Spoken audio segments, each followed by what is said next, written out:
The Editor-in-Chief is live in 10, 9, 8, 7, 6, 5, 4, 3, 2, 1. Okay, welcome to the program. You're with the Editor-in-Chief. I'm Duncan Garner. Welcome to the program. I just made it, actually, to be honest. Had to come in on a push bike this morning. Everything else failed, so if I'm a bit sweaty, that's because I am. Nice to have your company this morning. Welcome. We are on the eve of Razor's first All Blacks test in charge. What will happen? How much pressure is he under to get it right from the get-go? We are an unforgiving lot, aren't we? And I urge people to grab a healthy dose of perspective and reality, no matter what the result is. Will they beat England? Has Razor got his calls right so far? 0800 863 293 is the number. Former All Black Locks, your Ian Jones is with us shortly, and we have Johnny Day on sport as well. Also keeping your kids safe online over the holidays. I have just the man that you need. Do not miss this interview coming up. I'm Duncan Garner. Open line 0800 863 293. Text me 3598. Jump on the YouTube, all these fancy things in front of me. Leave a comment, and you can call the number as well. You know the number now. It is news time. Here's MediaWorks Deputy News Editor Grace Cocker. Good morning. The government's 5 new mental health targets are being met with approval from a key stakeholder. It includes the training of 500 professionals each year. The Mental Health Commission's Hayden Wano says it's a medium to long-term approach. Some of the systemic challenges that we're faced have been some time in the making, and they're going to take us some time to work our way through. The PSA argues sick health workers must be able to stay home or lives will be at risk. Te Whatu Order has decided to slash special COVID leave. Union spokesperson Andrew Scully says a large number of people have become unwell in the latest COVID spike. It is higher than back in 2022. It's the 6 big waves in the last 30 months, and this is including deaths. In a few hours' time, the UK will know if they have a new Prime Minister. After 14 years, the Conservative Party may be on the way out, with Labour projected to win by a landslide. However, people's pooches have stolen the limelight, with the hashtag dogs at polling stations once again trending on social media. Japan claims it's won the war on the old floppy disk. People are still being asked to submit official documents using the storage device up until last month. The country has now set its sights on the fax machine. And it will be an emotional last day for hundreds of News Hub staff. The 6 p.m. show, along with Sky News First, will broadcast their last bulletin tonight. More than 200 staff have lost their jobs, including some who've been with the company for 35 years. To sport, there's drama at the Under-20 World Rugby Championship in South Africa. Some massive confusion, but the kick is good and New Zealand win. A last-minute penalty. Rico Simpson landing a full-time penalty that needed to be checked by the TMO as New Zealand beat two-time defending champions France 27-26. To basketball, the Tall Blacks won't be going to the Paris Olympics after losing 104-78 to Slovenia at the qualifying tournament in Greece. And Miki Sudo's broken the women's hot dog eating record in New York with 51 dogs and buns in 10 minutes. That's news and sport. All right, thanks, Grace. Mixed emotions for you, I suppose, today. Weird day. AM Weird show, day. all gone. Yeah, I spent a long time there growing up, figuratively and literally. I first met you, actually, when you were the political editor there when I was a teenager. You probably don't even remember. Was it overwhelming? It was. I did. It is embarrassing to admit I did cry because I wanted to be a journalist really bad. It was 17, year 13 school trip, and our media studies teacher, we did that tour of Parliament everyone does. And she's like, oh, here's a political editor, Duncan Garner. He's going to give you guys a chat. And I burst into tears. I was so overwhelmed. We just had TV3. Cried, yeah. And I wrote you a letter. I was like, oh, I'm so sorry for crying. Like, it was so stupid. But I've worked with you now for like a decade on and off at Live and then News Hub and then AM Show and... Now it's no big deal. I'm used to you now. Now you realise how underwhelming. I cry because I have to come in and do this. No, I don't. You'll take on the All Blacks this weekend. Will they win? Yes. I'm going to say yes because I should be a patriot. Yeah, you should be. Yeah. Patriotic. Start of a new era. Hey, with your with News Hub, what do you think the new setup will look like? What do you think it'll be? I'm really interested. I kind of have no opinion for now because I think I've just seen media change so drastically, you know, from Radio Live, Magic Talk, News Hub, Today FM, all of that I've been part of, and it's just constantly evolved and changed. So yeah. I try not to have opinions anymore because it keeps changing on me. Life changes. Yeah. The world changes, and you sort of if you fight it, you'll lose. Exactly. You just got to go with it sometimes. Good stuff, Grace. I'll write your letter back. Okay? I'll write your letter back. Yeah, finally, after 20 years. Duncan Garner. Okay, nice to have your company. 0800 863 293. Do you think the All Blacks will beat England? This is the first test of the Great Scott era. The Great Scott era, of course. Yeah, you know the one. How tricky, how good. Johnny Day is with us from the Sporting Rumble. Johnny, nice to see you, mate. Yeah, good to see you too. I thought you were talking about Bob Scott, but we're not going back that far, are we? The Great All Blacks fullback? Nah, no. It's Razor, isn't it? Isn't it, though? Razor and Barrett. So let's kick off with that. This is interesting because it's the first time that someone else will have an influence on this team. Probably for how long were Hansen and all those guys in charge? They were And 15 then years. going back to Sir Graham Henry, 15 years? Like it went from Henry to Hansen to Foster, so 20 years, 21 Shivers. years of basically the same messages and the same style coming through to the team. And I just think that you can see it in the players this week. They're all energised. You can? They're just like, I believe so. I'm not in Dunedin, wish I was. Yep. What a week. But you can see it. Like it's like this guy's different. They do things differently, and the whole coaching staff are different and so passionate. Yeah, the whole And I setup, think- isn't it? I think that's going down to the players. Do you think we will see, from what you know and what you're hearing out of Dunedin and everything, do you think we'll see innovation or just the basics so we try and get past England? I think the basics. Yep, okay. I think you don't reinvent the wheel in test number one. This is an All Blacks team with 14 players that came within 1 point of winning the Rugby World Cup. True. So you don't change too many things, do you? But he'll have his own fresh ideas, and so will the 4 assistant coaches who have all got these specialist areas. Yes. And I think that's something different as well, where they're getting individualised coaching in each position now, which never used to be the way. It was like, right, you do the backs, you do the forwards. I like hearing that because Yeah. I like hearing that. I wonder if they could complicate it too much. Is Razor a complicated guy? I don't think so. Okay. I think he's a new age guy. He's gone to NFL teams. He's gone to NRL teams. He's Yes. seen the way they do it. And in American sport, they have rosters of 50 players with extremely specialised coaching. And that's why he's brought in a line-out throwing coach Yeah. now in the All Blacks and a kicking coach. So remember the days that the All Blacks were innovators. Even guys like selectors like Peter Thorburn, people like that. We did the wall and all sorts of moves and things.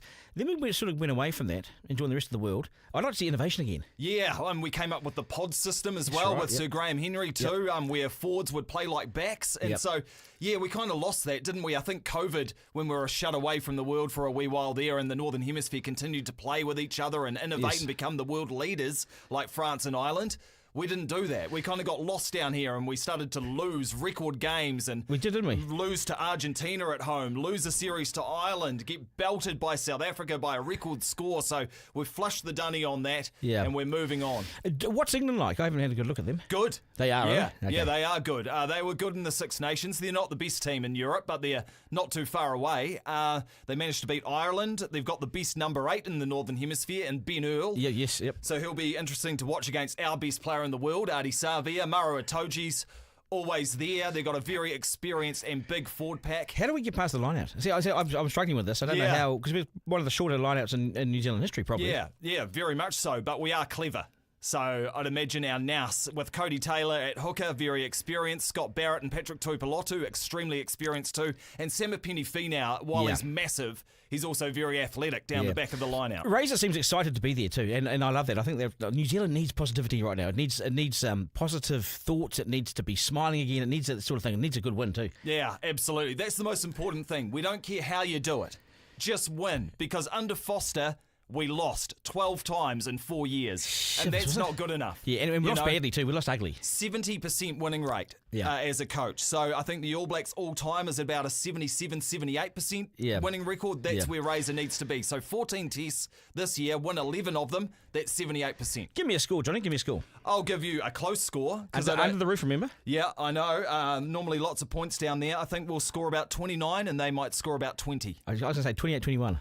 Oh, yeah. Yeah. So we're there or thereabouts. Yeah. That seems like a good. I mean, we'll be horribly wrong. Yeah, of course. And we laugh at always each are. other. Well, predictions are great, aren't they? You can't be wrong right now. Okay, hey, what else you got? The under-20s are over at the World Championship in South Africa. They played France, who have won the last 2 under-20 Rugby World Championships. Yeah. A young guy by the name of Rico Simpson at first 5. A penalty to win the game. Hooter's gone. It goes over. The touchies flag stay down. The referee says, no, not over. It goes to the TMO. They have a look at it. It just sneaks inside the inside post. Wow. So we beat France 27-26. That's a really big win because we beat Wales first up too, and it's not a bad Welsh side. I reckon this under-20s team, for the first time in a number of years, is the goods. Yeah, John O'Gibbs in Yep. charge of them. He's a great man, isn't he? Yep. And yeah, just as long as you've got a few good players in those under-20s coming through, that's good for the future of New Zealand rugby. So it looks like we do. We play the might of Spain on Wednesday before we go into the semi-finals. Our Tall Blacks.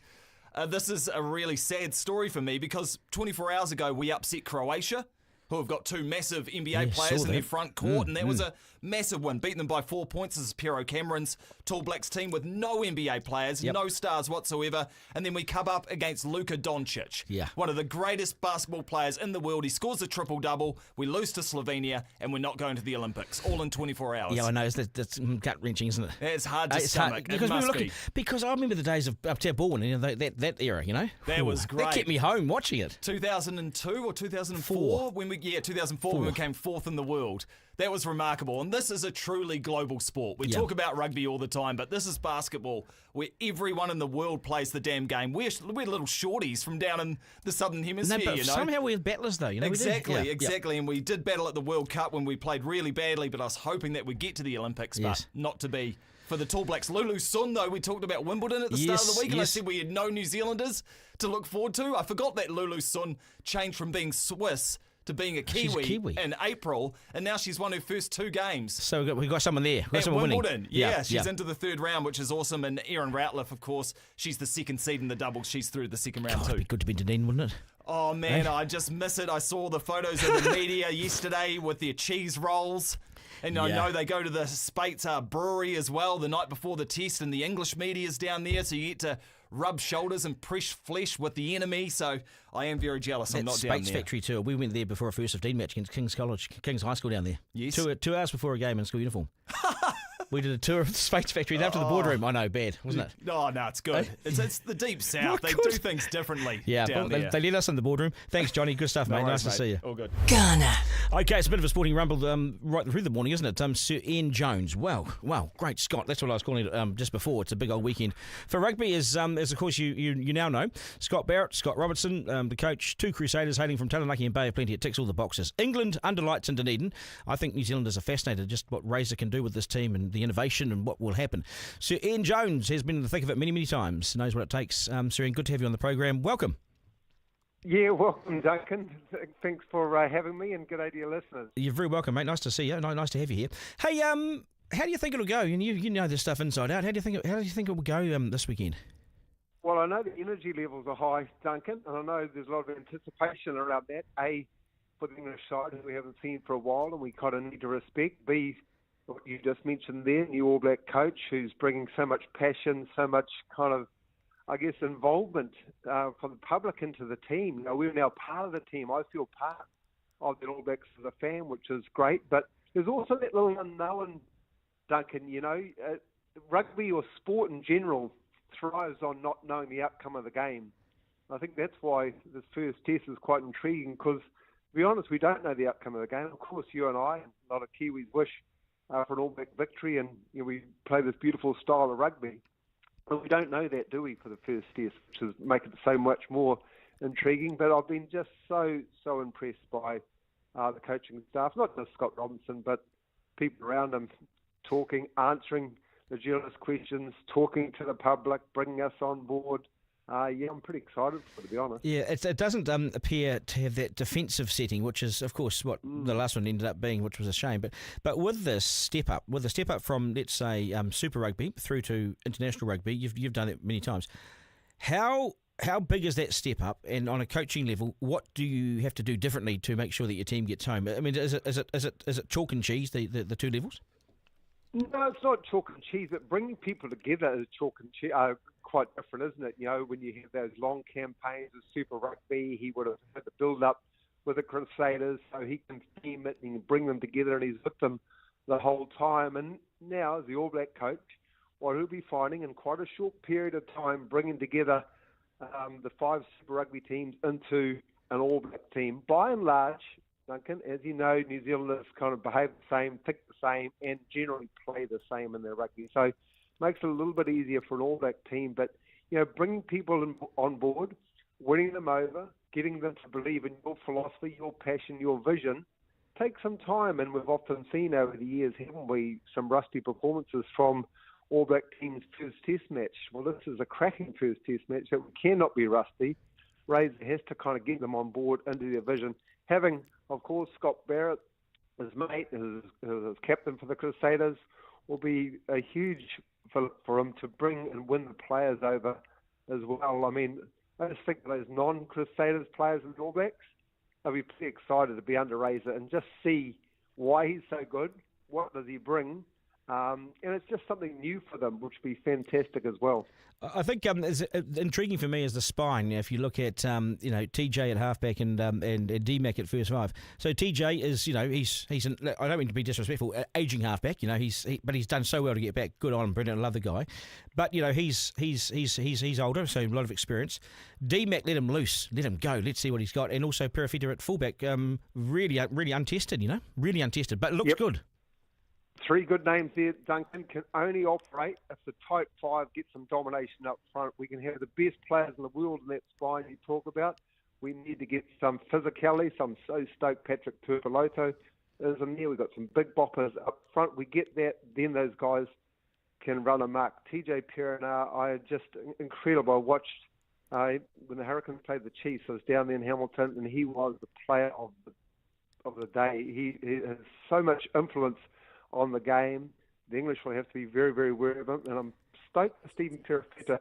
A lot of reasons, but one reason is pathways in this country are important to us, Duncan, to go to the All Blacks. This guy has gone from Wanganui, so Heartland Rugby, to NPC Rugby, to Super Rugby, to All Blacks.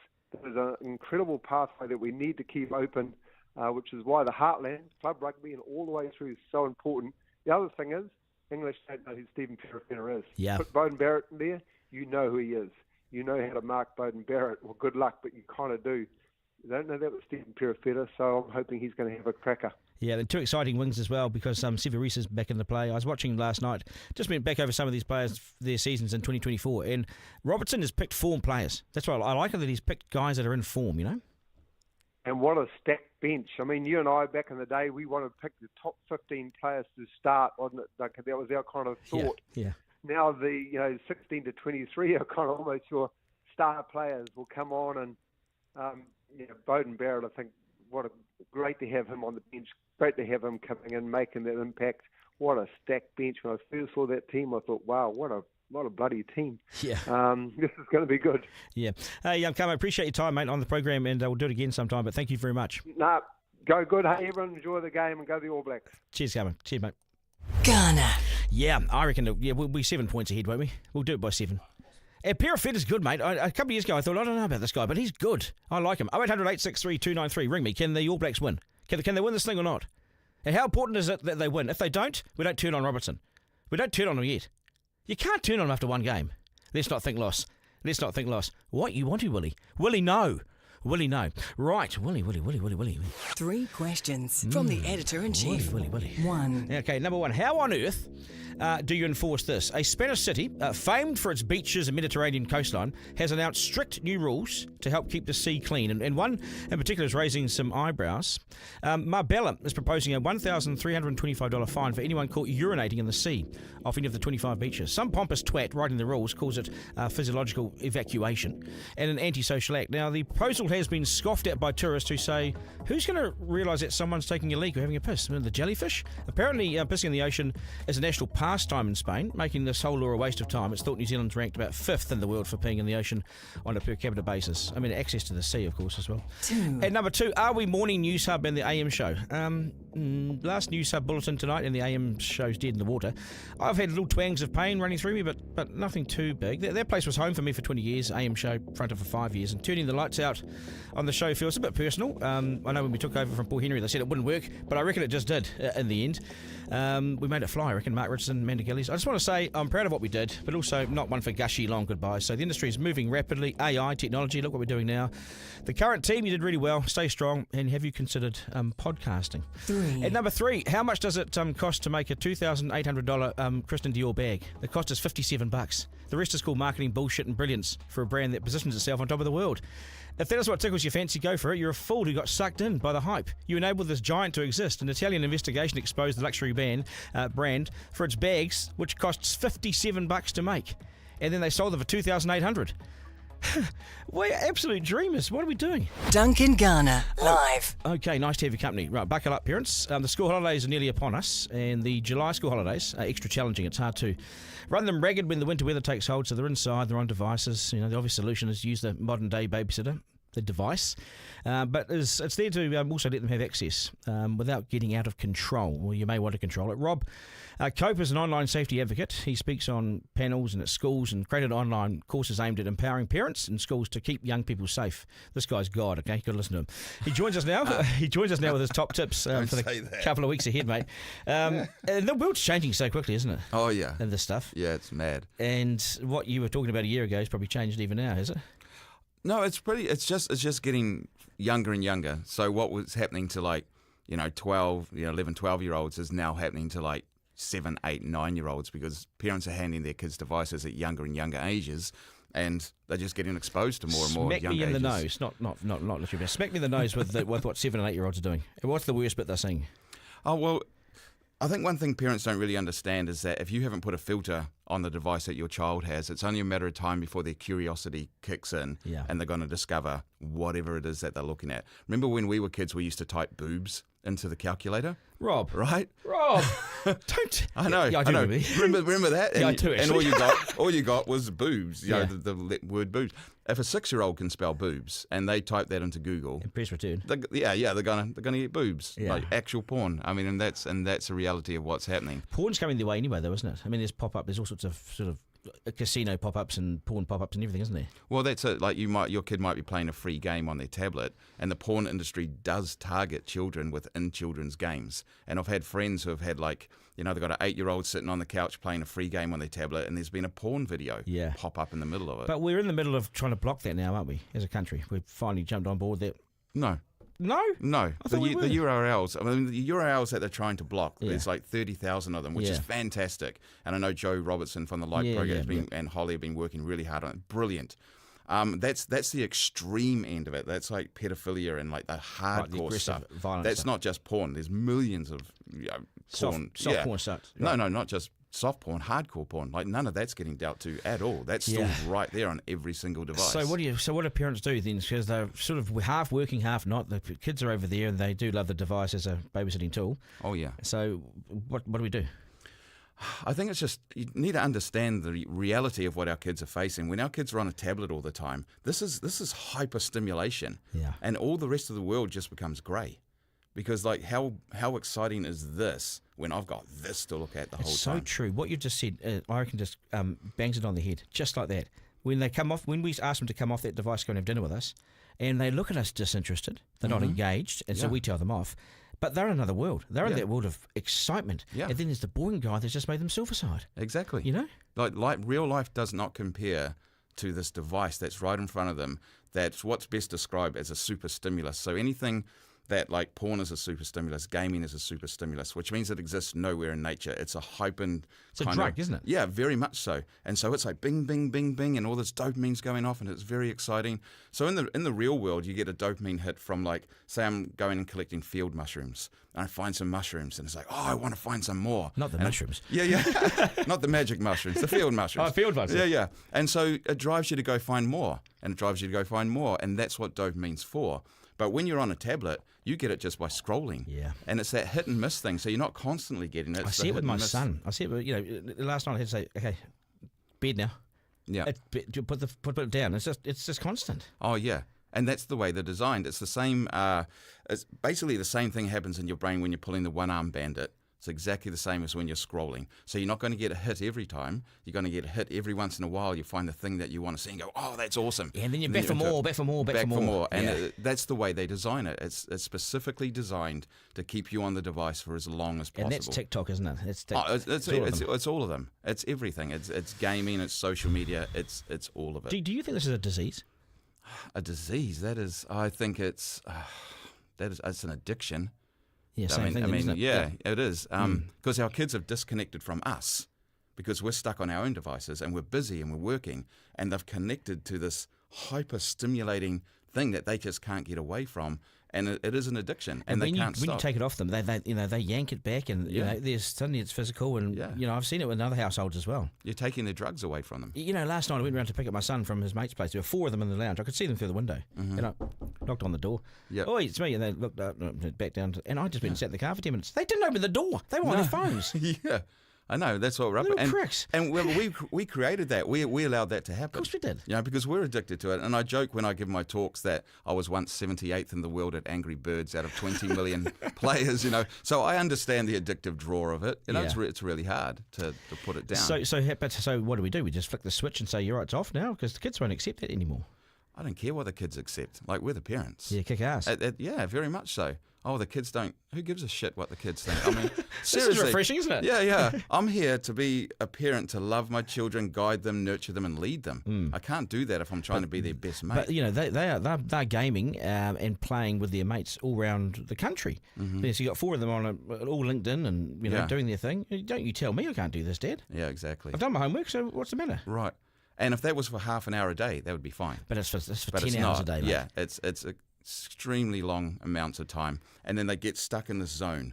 And once you pull them out of that zone, you see them. The hyper, They're zombies. And they've got like they've been high on dopamine and adrenaline for hours and hours and hours, and now they're just like Last night I witnessed this. You know, the father brought some pizza home and put it in front of them, and they just picked it up, started eating it. Not thanks, Dad, for dinner. No one sat around the table. It was. I'm not saying that was wrong. All I'm saying is I observed it, and it's happened at our place too. You know, it's just the life's become this chaotic mess. We don't sit around the table with the white picket fence anymore and that sort of thing. No, we have to start getting back to the dinner table. A lot of parents say, "Oh, kids these days." Guess what? That's you. We created the kids. Yeah, This is what we allowed to happen. How many hours a day is too much, and what's about right? Oh man, I'm big advocate for hardly any screen time. So like half an hour a day on a screen is really. I think foreign to these kids. Yeah. I mean, and I try to keep to that myself. In fact, you know what? Last week we even decided to remove the TV from the house just to see what would happen. And in that 1 week, my son, who's 14, ADHD, dyslexia, really struggles at school. He read a whole book, a Heroes of Olympus book, 550 pages. He read that in his spare time. Isn't that good? We don't have gaming or anything anyway, but just that other time that he might have just been watching a program here or that, it wasn't there. And then my stepdaughter started writing a book, and she wrote 4 chapters of a book. So it's a bit old-fashioned to even just talk about it like that, isn't it? It's awesome. I was at Parent-Teacher Day yesterday, and the teacher said one thing you could do is finish that book that you got out from the library. You need to read it. Yeah. Now, I haven't even seen that book at home. Right. And he's not sure where it is, but I haven't seen him even start it, let alone finish it. Yeah. We're not doing these things anymore. No. I mean, we've just... This stuff, like as I said, this stuff is so addictive even for us. Like, we as adults are addicted to this tech, our phones. You go out with a mate and you're sitting there having a coffee, he'll bloody pick up his phone. Oh, I hate it. You know? And like, man, I've taken an hour of my day to come and be with you. I've seen people put your fucking phone away. I've seen this is good. I'll keep this going. Send your thoughts and give me a call. Tell me what you think. But the thing about this is, and I see this with people out for dinner and families and things, they're not talking. No, it's got. And I know we've talked about this a couple of years ago, and is it going to get worse? I'm going to call it right now. It's got way worse. Yeah, it has. I hate it when I go to a cafe and I see a whole family out. They've taken the time to go out as a family, and they're all sitting there ignoring each other on their phone. What's the point? And that starts from the top down, because that wouldn't be happening if you weren't addicted to your own device. You wouldn't tolerate it for your kids, because you'd see what it was doing to them, and you'd go, nah, I'm not going to allow that to happen. And mum and dad are sitting in that lounge at night. There might be something on the TV, but they're not watching it. They're both on their phones, and then the kids are in their rooms on phones. Yeah. It's zombie town. So number one rule for all parents, no devices in bedrooms ever. Okay, there should be no devices in the bedroom. Right, so you turn them off? No, just don't even allow them to have them in the bedroom. So no phones in the bedroom, no tablets in the bedroom, no gaming consoles. See, a lot of parents say to me, oh, my kid can't go to sleep without a tablet. I'm like, bollocks. Yeah. That's just the culture you've created within your home. Yeah, and that's terrible having the blue light there, isn't it? The blue light for... And they're not getting the sleep. And they wake up at 2 o'clock in the morning, the tablet's still there, and they go, oh, they can't go to sleep without it. And I'm like, change the culture. I reported on this kid yesterday, 11 years old, who had spent 16 grand on his mother's credit card on online pokies. Yeah. In the middle of the night, 4 a.m. Yeah. And parents will go... No wonder they're truant, because they're tired. Yeah, they are. And so a massive thing principals are telling me and teachers are telling me, kids are coming to school exhausted. So Monday used to be a massive day for learning. You know, the kids were relaxed from the weekend. They come in. Now Mondays are a write-off for many teachers. They don't even try to do anything decent on a Monday. Wow, no because wonder the kids are back. zombified. But is this the same around the world? We surely our kids aren't around the Western only world. ones doing this. No. Across the Western world, I mean, it's pretty clear. All the evidence is pretty clear. We're all on the same Employers are saying journey. this too. Employers are saying they're getting these kids and they don't know how to work. And they can't stay focused. No. And teachers will say that too. When a TikTok comes up every 8 seconds, how is the real world and you have to focus on an actual lesson that isn't 8 seconds long? How can you do that? Okay, let's paint two really great things. A really great thing and a really bad thing. So give me the worst case scenario and give me the one that we hope for, that it's going to be all right in the end, you know? Okay, worst case scenario is actually happening for most kids, in my opinion, because they're fully addicted. They can't get off. The girls have massive anxiety and depression because of the social media. They're constantly comparing their lives and how boring their lives are as to everyone else, how exciting it is online. Our boys addicted to porn because it's on every device, and our natural inclination is towards sex and towards fighting and all that. Isn't so it the though? gaming is like right there, you know, so it got all of that. Tough guy stuff, isn't it? Well, yeah, I mean, our natural thing, we want the hero's story. We want to be the one who rushes in and saves the day and slays the dragon and, you know, and saves the girl. And you get that with gaming. But if you're in getting the real that in world, gaming, if you're going to go slay the guy over there or whatever, you've killed him. That's real life. Yeah. But they don't necessarily, like if they're playing Grand Theft Auto, a lot of that, of course, sometimes gets carried out into the real world, and that's why we got all these ram But don't raids, they have to be on devices though, because they are part of this modern world, and the world is what it is? No, bollocks. Yeah, okay. You know, Yeah. It's like, yes, tech is really important. Tech is amazing, and what we can create with it is awesome. We wouldn't be able to do what we're doing here This is all without tech. it. Yeah. It's amazing. But how much we give our kids, and most kids aren't actually sitting there coding and doing amazing things. No. They're just lost in entertainment. No, they probably are when you go down to those education centres where you see all the recent immigrants come in and they're working their kids, you know, really hard. Right. And the other Kiwis are at home doing the bad stuff. Well, it's I'm just really worried, eh? Well, yeah. I mean, tech is amazing. And if you've got a kid who loves coding and they're really like just into like creating and develop, awesome. Dad, I can't wait to code tonight. I said, Yeah. How many? But I do have parents come and say that to me sometimes. Like, my kid loves coding. I'm like, great, but do it out in the lounge. On the dining room table with the laptop when you can see where it's happening, and make sure it's filtered. Look what people are saying here. I've never seen an advert for porn, much less watched one, and I use devices daily. Okay, so you must be watching something else, but how's this? Far out. My son has ended up as a teacher and a PT, personal trainer. Talk to your kids and boot them up the arse before it gets out of hand, because it's out of hand, you know? That's really interesting. So I had a mum sit in the front row of one of my talks recently, and she said, "No one's ever asked me for a nude on Instagram." And I'm like, yeah, no one wants to see your wrinkly old ass. Like, seriously, like, you're not 12 years old. You are not going to get targeted by the predators the same as the kids are. You know, I went home after a Today FM talk show one day, and my son and 4 mates playing basketball in the driveway, and I talked about pornography all day. Yeah. And the expert said to me, go home and just go, when you go past them, say Pornhub. Yeah. Just say it to them. See what sort of reaction you get. Yeah. So I went past these. They're 4 young, sort of, you know, macho guys, you know. And I just went past them and said, Pornhub. They stopped. The ball stopped. They all went, what? Where? Who? And they pick up their phones. I'm like, bang, guilty, you know? Yeah. You know what big problem with the porn is us dads aren't stepping in and looking after our sons, because we think it's a Playboy or a Penthouse, and we're like, man, I wish I had the porn you had when I was a kid. Yeah. But what they don't realise is that a lot of porn is violent. It's really degrading. Yeah, it's not real so life. No, it's setting our children's sexual templating to expect violence and degradation. Yeah, so men stand up. That's the lesson. Well, yeah, step in and protect your sons. We got sons who are drowning in this. Yes. Because porn's exciting to start with until it becomes a compulsion. Yes. And then you're sitting there jerking off to stuff that you actually hate, but you're in an aroused state. Yes. So you're doing something that afterwards, they call it post-nut depression.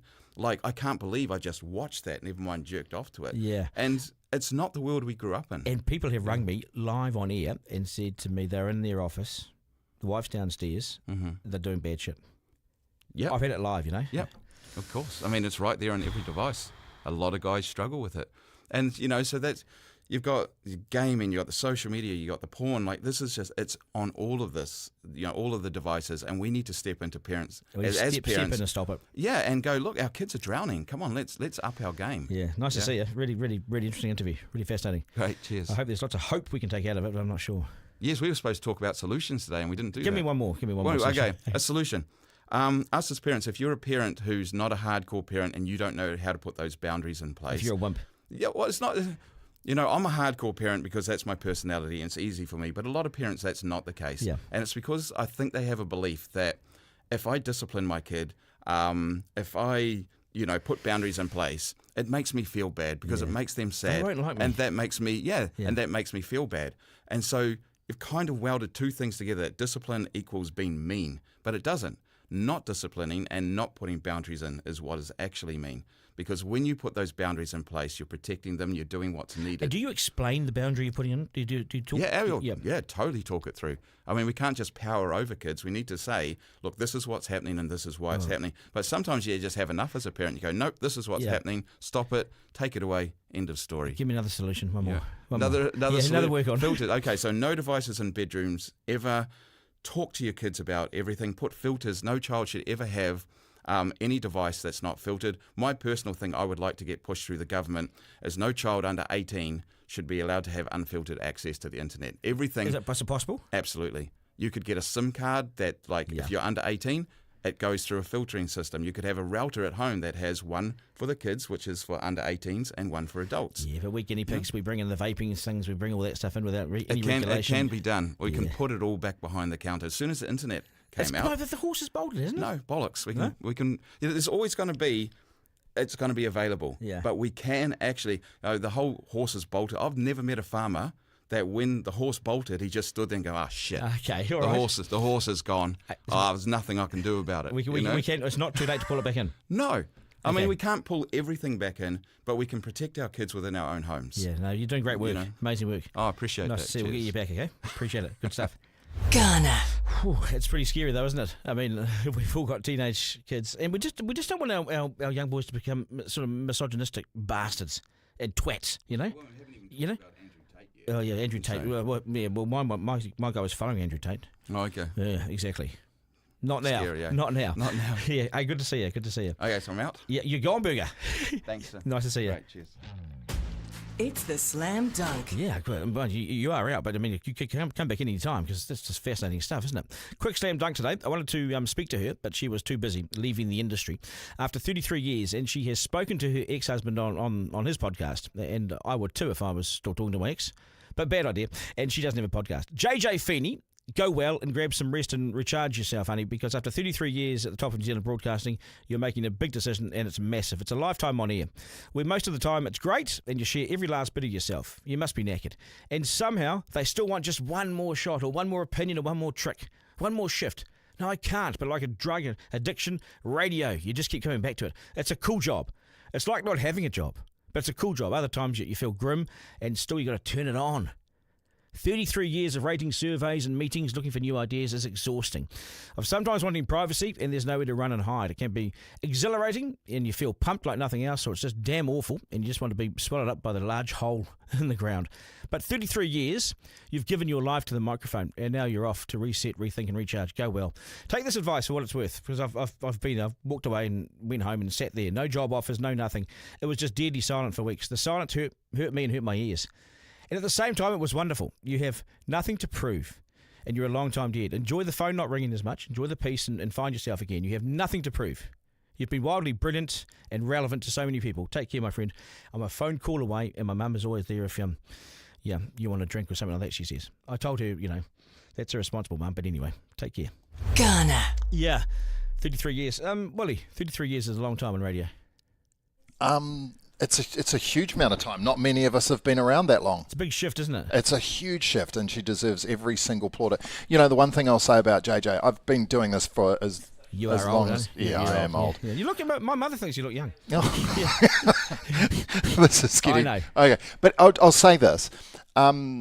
Nobody moves audience in this building like she can. Is that right? She is amazing. You put her on a podcast, the podcast audience is huge. You shift her around radio brands, the audience follows her. Right, that's how it works. She sells magazines. She deserves everything that we all of the plaudits. I just know what it's like when you step outside the building and then you go home and you wonder, what was all that? What was I doing? And what am I now worth? Just as much self-worth comes into it. You question yourself. You're sitting at home going, what am I now?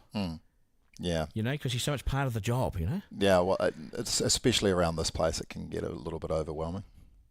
Can't it? Andrew Tate's a cult leader for teen boys, says Dave.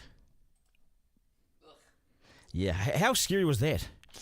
Well, I mean, I love that chat. Great chat. Yeah. Are we talking about Andrew Tate here? Don't start me. No, don't start me either. But Rob. I think he's amazing. That was fantastic. We were sitting here in the control room and they were sitting and go, this is really, really super compelling. That's why we said don't stop, keep going. That's why I keep going, yeah. But he needs his own podcast. I think so. Has he got one? He must have one, has he? He's about to get an offer of one. Exactly.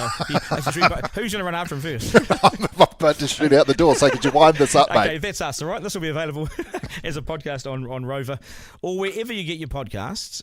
Thanks for all your feedback and support and everything, all that stuff. We really appreciate it. I'm Duncan at rover.nz. To my team, Willie, you've been wonderful. Miranda, wonderful. Forrester, wonderful. Serena, wonderful.